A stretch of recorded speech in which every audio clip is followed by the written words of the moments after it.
Moving from committee to the House floor, the first bill was debated on the floor. H.F. 130, a bill that aims at reducing the state's budget, passed. The bill is passed and its title is agreed to. And the permanent rules of the House were adopted.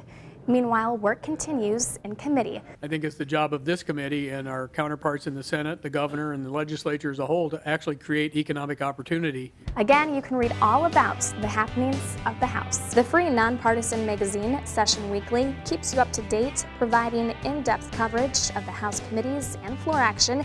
Here's a glimpse of what you can expect from the professional staff of writers, editors, and photographers in this week's edition of Session Weekly. Local government aid, or LGA as it is commonly known, can be complicated to understand. Session Weekly helps make sense of the complex formulas. Plus, the state of Minnesota, with more than 38,000 workers in its 3 branches of government, employs more Minnesotans than any private company. Session Weekly writer Nick Bussey digs into the debate over downsizing the state's workforce. My story is about the size of the state's workforce.